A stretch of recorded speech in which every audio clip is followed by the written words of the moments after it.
Oh, hey, hi. I didn't see you there. You caught me at one of my favourite places, actually, here, up in the Mt Carmel region. I love to come up here and just spend time with God and reflect and, think about what's happening. And I love this place here. It reminds me of all the works that God has done in the past for the nation of Israel and for his people, and what he can do again. Here where Elijah defeated the prophets of Baal during the time of Ahab. And I just think, yeah, God, you're a mighty God. It's been a tough day today. Last night God woke me up and said, Hosea, it's time for you to go and get your wife back. And I was like, no, Lord. No, she's with another man. And he said, no, Hosea, go and get Gomer. And so I did. Today, I went and got her. I went to the guy's place and, I had to pay for her 15 silver shekels and food. As I was walking back through the marketplace, Moshe, he came up to me and he said, Hosea, finally, you've got yourself a new wife. It's good. And I was just, no, Moshe, this is Gomer. And he just shook his head at me. And he said, Hosea, you should write a book. And he walked off. Yeah. It's been tough. It's been tough acting out this message that God has given me, for the house of Israel. It's been really tough. Marrying Gomer. And all this time, all that God is wanting to say to them is how much he loves them. Even as he's asked me to love Gomer, my unfaithful wife. So he's wanted to show how he loves the Israelites. My life has been this dramatization of the rejected love of the of the Israelites to their God. My marriage has become this foundation for my preaching to this harlot nation of Israel. My wife and my children. I have loved them, my children. I say that loosely. Jezreel, the oldest boy, I know he's mine. Yeah, for sure. Jezreel, though. God sows. That's a hard name to carry. For God is sowing justice on the house of Jehu for the blood of Jezreel that he shed in that city.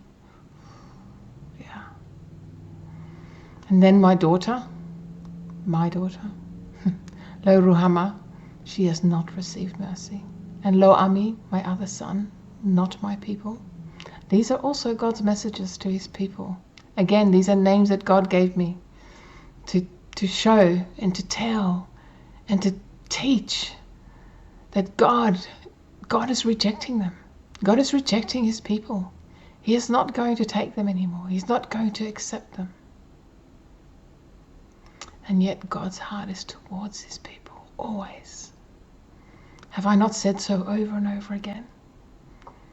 And I know that he will one day turn and say, these are my people, and I will have mercy. You should write a book. How do you write these messages down?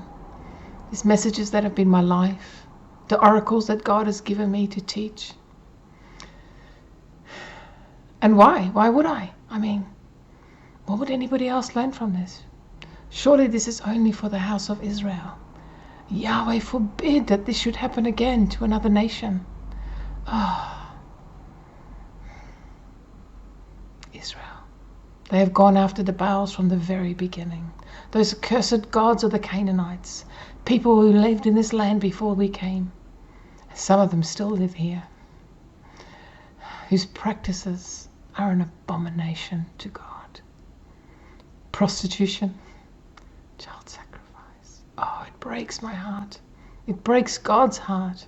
These are things that God had never imagined for them. From the outside, they have broken the covenant with God. All God wanted was for them to love Him, even as He loved on them. But no. And was it not enough that they broke the covenant from the beginning with that golden calf that Jeroboam, the first Jeroboam, built at Dan and at Bethel? But no, now they go after these other gods, the Baals and the Asherahs. Do they not understand that they must worship God only? That He only is God, and these other things are just the works of their hands, wood covered in silver and gold. God only. God only should they worship. But not only do they worship other gods, they've gone to other nations rather than relying on God. Going to Egypt, going to the Arameans, the rulers, our priests, even our prophets, they do not worship God. They do not know who God is. You know, things were looking pretty good for a little while there. You know, even under Jeroboam II, our nation was prospering. And I hoped and I prayed that this would mean that they would turn to God, but they have not turned to Him. And it's only gotten worse since he was alive. These last 5 kings, they've been nothing. And Pekah, who's here now, his behavior with the Arameans against Judah, I mean, yeah, the Assyrians are on our doorsteps. They are coming to destroy the city of Samaria. Everything will be destroyed. And this despite my warnings, and despite those of Amos. They will not repent. They refuse to repent. So God is going to bring punishment and judgment on them. And they will be taken away. They will go into exile and they will not return. They will no longer be able to worship God, even should they want to. And the golden calf that they have worshipped, it too will be taken to Assyria. And everything that they know, this land, this beautiful land that God has given us, it will be destroyed. But it's not too late. And I tell them it is not too late. Our God is a God of Hesed. He is a God of love and mercy. He is gracious and kind. Give thanks to the Lord our God, for He is good. For His faithful love endures forever. Is that not what the psalmist has said? So return, I say, return, O Israel, to the Lord your God, for you have stumbled in your iniquity, but it is not too late. Don't think that Assyria will save you. Egypt will not save you. The Arameans will not save you. And these gods, these wooden idols that you call your gods, the works of your hands, they will not save you. Do you not understand? You see why I come up here? But I can't stay up here. I must go back. And Moshe is right.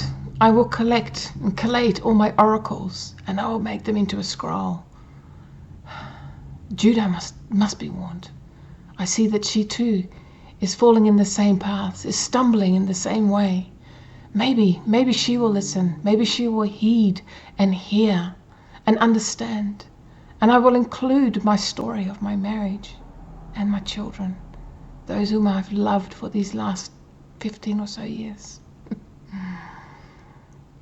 And even though my story may overshadow those prophecies and the oracles that God has given me, yet maybe that analogy of my marriage to Gomer, my love for her, she who is a prostitute, she who has been unfaithful, maybe that will prove a stronger message. And maybe they will understand from that it is only God that they must worship. So I cannot stay up here where God is, where God's presence dwells. I must return. And I too will have said my wife. I will give her my faithful love. And I will make sure that she's comfortable to the end of time. That she has all that she needs. Even as I know that God has said for His people.